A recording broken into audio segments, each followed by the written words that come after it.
Well, hello there. It's me again. Yeah, the door again. I think this is becoming a trend. I forget that door. Maybe that'll be my signature, the door forgetting person. But I'm here because I wish to be here. I wish to help you understand a little bit more about who you are through the stories that I tell. And today is Sunday, so we have everyday miracles happen. And we're going to show you a different side to that than maybe you've thought of before. Or maybe you have. I don't believe everyone doesn't think of this side. There is a lot of things we can talk about. The reality is, God wishes us to be solution people.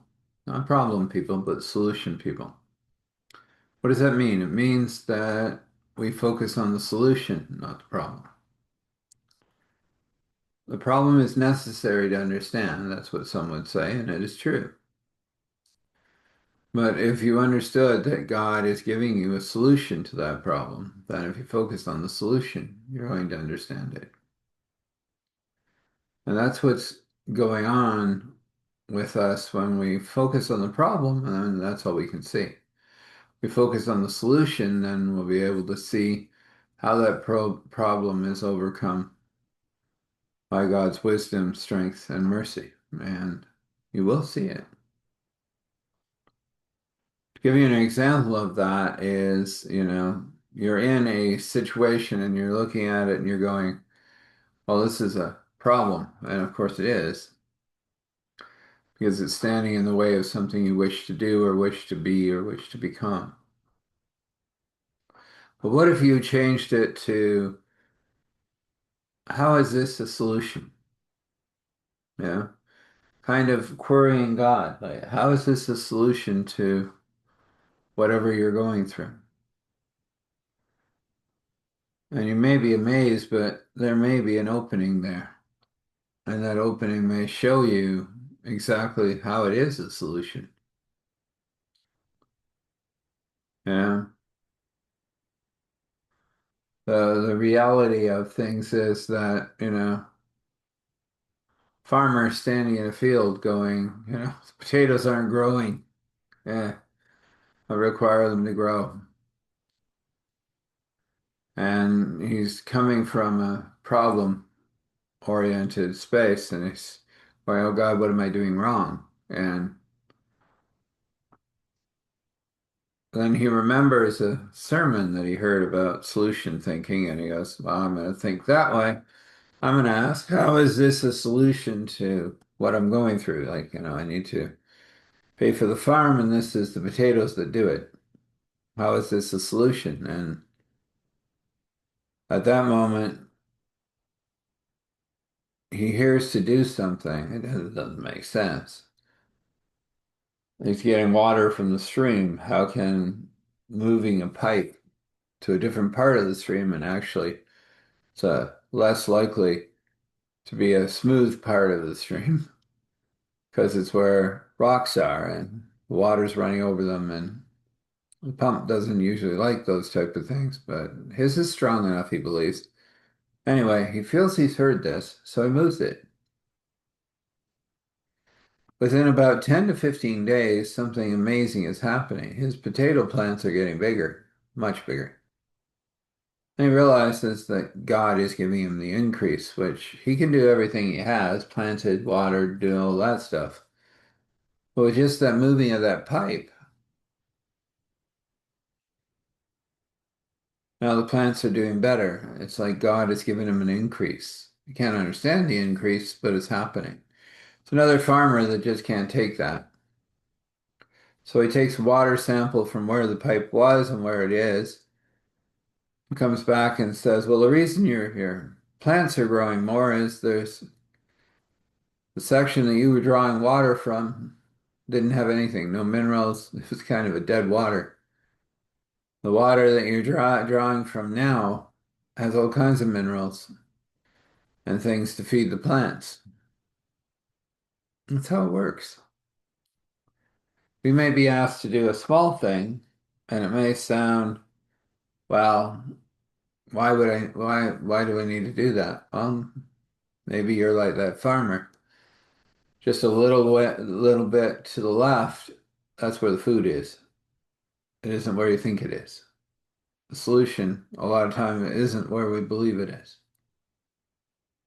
So I'll leave that with you. You can think on that.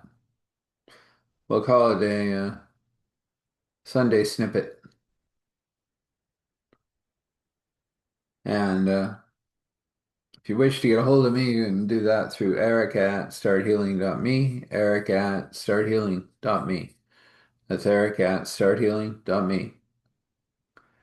And you reach out and I'll send you a link and we'll see if I'm part of your healing puzzle. At least we'll have a chat. And be amazed what God can do in those chats I've seen. So let's move forward to the story. Isn't that the most amazing thing to think that there are everyday miracles? Well, they happen. That you may be part of that miraculous situation of creating miracles you never know about. Maybe when you get to heaven, you'll see the whole skiff, you say. Oh, you will. That's what the Beamer seat is about. You'll see everything. But for now, you don't see those everyday miracles. You don't see what you have done by just being obedient and just responding as you were meant to respond.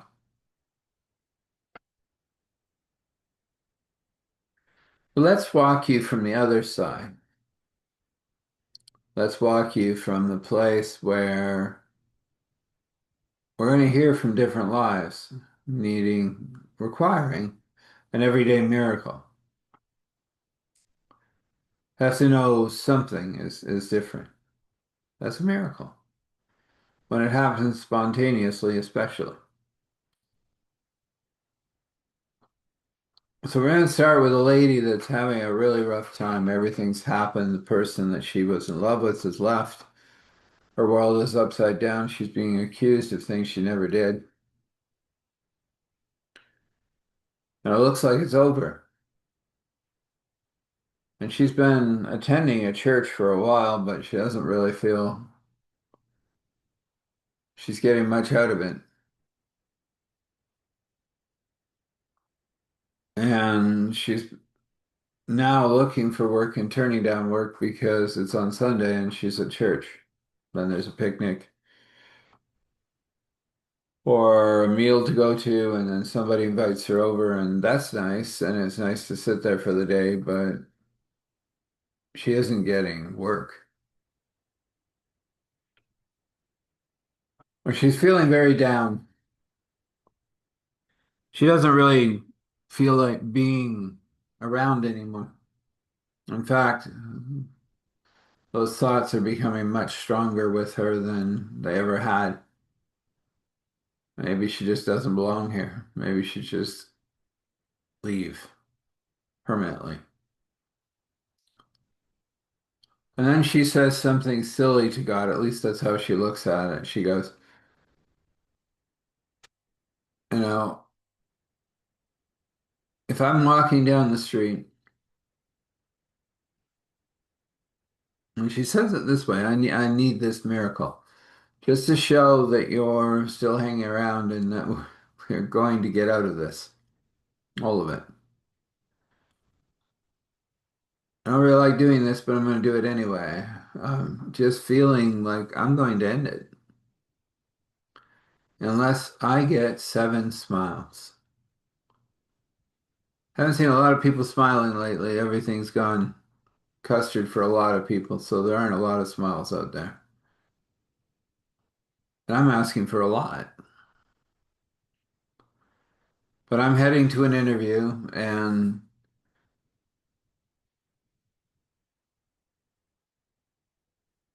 if I don't get those smiles, I won't bother to the interview.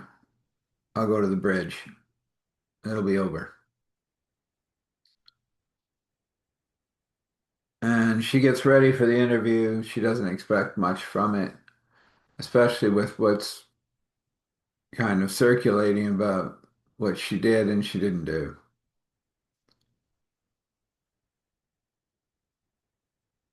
And she knows this particular street that she's going to be walking up, and she's walking because she doesn't have bus fare, she doesn't have cab fare. She's walking. It is one of the worst areas to walk through that has so much poverty and hurt. She can feel it. So she doesn't expect those 7 smiles.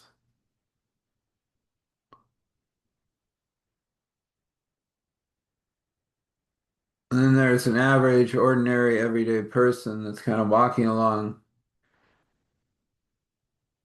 learning to chat with God, to pray with God. And as this woman passes, that person that's praying hears from God, smile, and so she does. The woman almost stopped, like, wow, I wouldn't expect it in this area. There's 1 smile, but that's not 7. I've got a little ways to go, so we'll see what happens. She's passing somebody sitting outside again. They're listening somewhat, hearing somewhat, at least they hope so. And as she passes,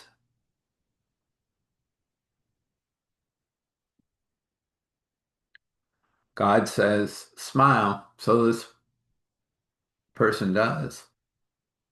She goes, that's 2.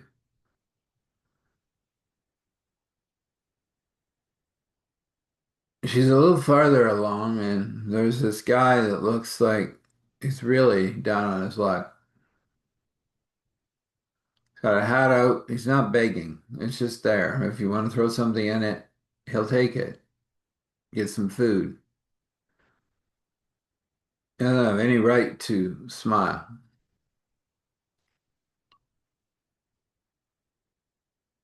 And for whatever reason, he looks at her dime that she throws in the hat. That's what she has in her pocket. That's it. That's the last coin that she can find at the moment. He just looks up and he smiles. There's no reason to smile over a dime, but he smiles anyway. Well, that's 3. Starting to feel different. That maybe God has heard her prayer and that God is answering.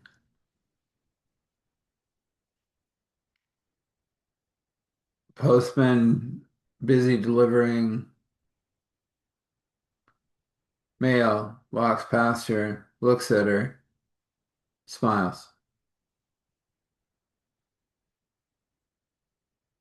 Oh, we're getting closer, she said. A couple more will be there. That's still not 7. She said, but I'm feeling different. Thoughts are less present, can feel God a little more.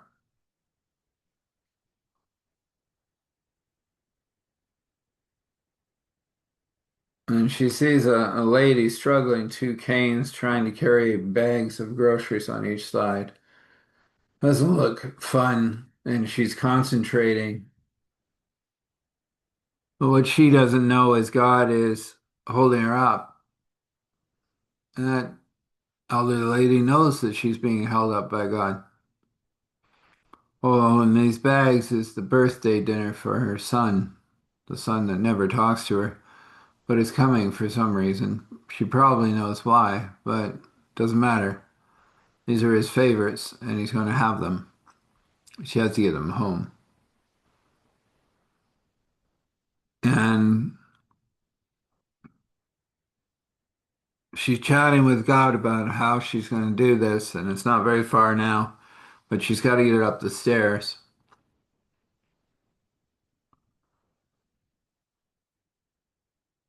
And God interrupts her and says, smile, so she does. just spontaneous. It's something that happens. And the lady on the way to the interview goes, "Well, that's nearly there, aren't we?" One more. So I believe, I think, one more. And she decides, "Miss, can I help you?" And she goes, "Well, I gotta get these up the stairs." And she said, "This is what I can afford to live with." And I get up them all right, down them all right. These canes make sure I don't end up nosediving. The groceries are just too heavy. I'm not sure how I do this. The lady said, "Well, I can take a minute." She's young and she's got good legs, so up the stairs she goes. She's wondering where that seventh smile is going to come from, and she's dropping off the groceries. The lady is slowly making her way up. And there's a cat, and he looks like he's in a really sour mood. He doesn't look like he's very happy at all. Looks like he's having a rough morning. But as that elderly lady finally clears that last stair, the cat looks up directly into her eyes and smiles. Cat smile. But it's a smile. She knows it's a smile. This cat's whole demeanor has changed somehow. Who knows how? But it seems to be related to her because it smiles. Well, that's seven. So I guess I'm going to the interview. I don't know what's going to happen.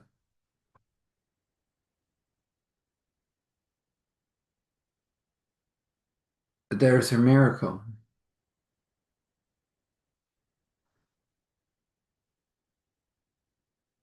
She doesn't realize it, but there will be other smiles that day, including one of very unexpected because God is working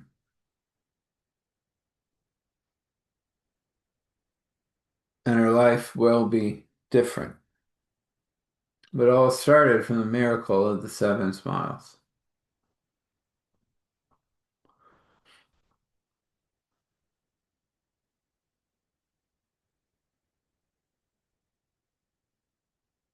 The next little space that you see is a lady grocery shopping, and she's after SpaghettiOs. Her 6-year-old coming home from school loves SpaghettiOs. She's got to get a can. Probably not good for the kid, but first day of school, big things. Got to have that little celebratory meal. But she gets to the place where the SpaghettiOs usually are, and it's empty. She asks in desperation if there are any, and person that's filling the shelf says, "No, that was it. A lady took all 10 of them. Oh my, no SpaghettiOs for my son." And she said, "Thank you." And she's trying to figure out what else to get that he likes, but he doesn't really like anything that's there. She really requires the SpaghettiOs. But that ain't gonna happen because the person walked off with 10 of them, and that's fine for her, not so good for this woman who just wants to make her son's first day of school really, really amazing. So she's still figuring out this God thing, but she has been hanging with him for a year now. And she just simply prays, if this is your will, God, maybe I can find some SpaghettiOs. I just think it would really brighten his day. I know it isn't going to be an easy day because this was his first day.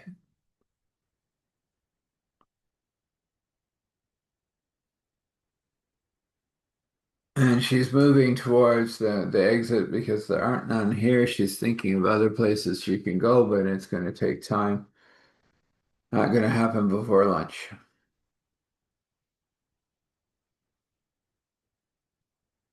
And as she's heading to the door, the lady who had bought the 10, God is speaking to her, going, take two of those and give them to the lady just going through the door. So she quickens her pace and catches up to this lady, and she said, I think God wants you to have these. And she gave her 2 cans of SpaghettiOs.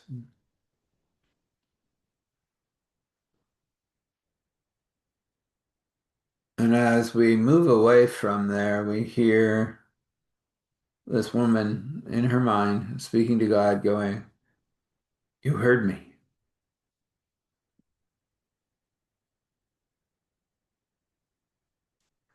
And we've just seen another everyday miracle. God answered.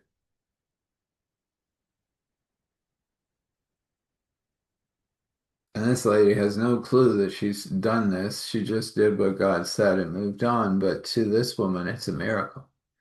There was none, now there is two. Now there's an overabundance. She'll understand why when she gets back and finds her son sitting there with his friend. His mom works full time and forgot to make him lunch because she has taught the boy to always be kind and share. He has brought this boy home for lunch. Now you see the full extent of that everyday miracle. Not one, but 2 cans. Enough for both boys. That's what God does. So let's look at one more person. One more person really requiring God to show up.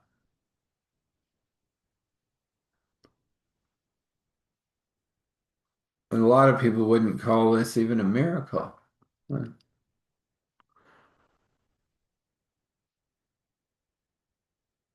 This person is just been asked by her daughter that she requires to get a certain colored pen and another notebook for something she's doing at school. And she has to have it or there'll be consequences. And she knows, as the little one said, I know that you probably don't have that amount so that you can get it, but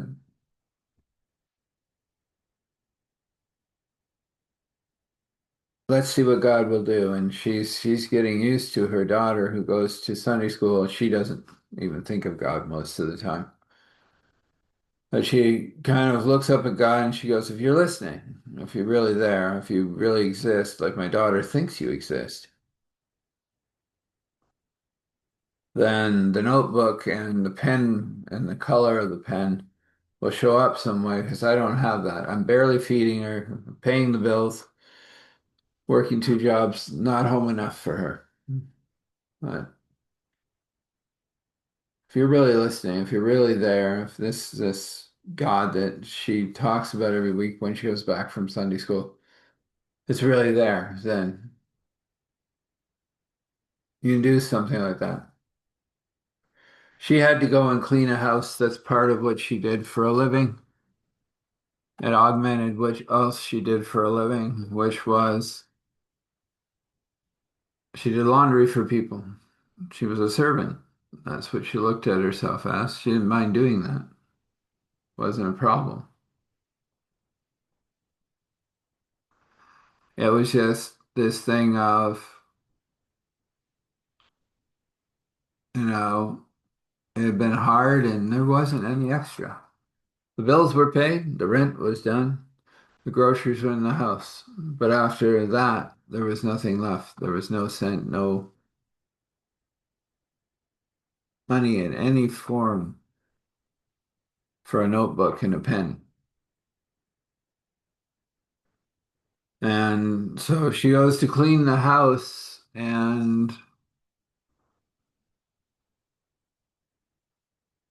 what's happening is the lady that she's cleaning the house for is usually home, but she's usually out puttering in her garden in the summer, and in the winter she's in the garage painting. That's what she does. She's mostly retired now, so the painting is for fun. The gardening is definitely for fun. So as she starts to clean the house, the lady is out in the greenhouse puttering away. So she won't see her. And this is her only job of the day, and it isn't going to pay enough, but it will pay that bill that she has sitting on the table. That's all it's going to do. It won't buy a notebook, it won't buy a pen. It's her only human contact this day. She has to go back and do a bunch of laundry, but that won't be picked up for 3 days, so that's not an answer. So she can't see how God is going to do this. She's gone through the first floor and it's taken her 3 hours as it usually does because she only comes there once a month and it gets messy. This lady doesn't really have all of the skills that she used to have, and so she doesn't look after herself as well as she could. So she hits the top floor, and yeah, that's a mess too. And she starts to clean that, and she hears something unusual. The lady has come in, and the lady leaves. She heard the lady rumbling around there doing something, maybe getting some food or a drink or something. So she finishes the upstairs, and that takes her a little longer than planned. And she knows that the money will be sitting on the table. That's how the lady works. So she goes back expecting the money, and she sees a notebook and a pen. The pen's the right color, the notebook's the right size, and a little note that said, I appreciate you, and I feel you require this, so it's yours. I have no use for it. And she's sitting there going, what just happened? Did God just answer me? And even though that lady may not understand, she just did an everyday miracle. To this woman, it is. There was no way. There was nothing. Her daughter needed this by the last class of the day, and she had no way to get it to her. And now, even though she was finishing a little bit later, she had time to walk this over to the school and give it to her. This was an absolute miracle. It was just enough time for her to walk it over. That was part of the miracle for her. It hadn't just shown up and it was the right color pen and the right size book, but also she had enough time to deliver it so that her daughter wouldn't go through a shaming because she didn't have it, or she would be kicked out of the class. Whatever that meant. So she went and she gave it to her daughter, and when her daughter said, where'd it come from? She said, a nice lady gave it to us. But I asked God, and she goes, if you don't mind, I'm going to go with you on Sunday. Coming to Sunday school, yeah, and then I'll probably go upstairs and go to church if that's okay. And the daughter hugs her,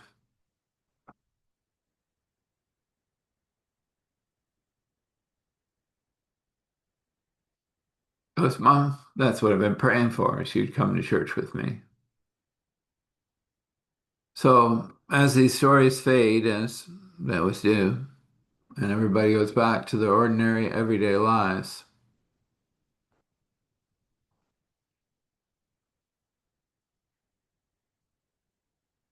you may never quite know what you've done, but you may be somebody's everyday miracle. Just think. Let's have a blessing. We come before you, God, and we ask for a blessing for these people, a special blessing, created, formed, painted by you, by that brush in your hand. We know it'll be wrapped in joy, it'll have peace, it'll have provision, it'll have many other things that I can't even think of. But that's what you're doing right now, and according to your will and wish, according to their will and wish, this can be. We come before you, Father, and when we hear these stories, these little vignettes, these little tiny things of everyday miracles, we don't ever think of the other side where we are that for God. We become that everyday miracle with a smile, with releasing something from our hands, with just showing up with love, care, and concern. Who knows what all we can do? But God does. Maybe one day we will, you say. Oh, I believe we will, regardless. Know everything that we have done and the miracle it may have caused. So we leave all of this with you, God, and we are so amazed and overwhelmed in a good way that you do this way. You organize our life in a way that we cannot always see, but it's always being organized, and that's just the truth. And so we leave it in your hands. We ask for grace and mercy and care and concern, but we also ask for strength and courage along the way. And we say thankful, grateful, gratitude, thankful, grateful, gratitude, thankful, grateful, gratitude, standing in awe and honor, respect, allowing all glory to flow, the Father, Spirit, Son. This is, and so this is. Amen. You be blessed.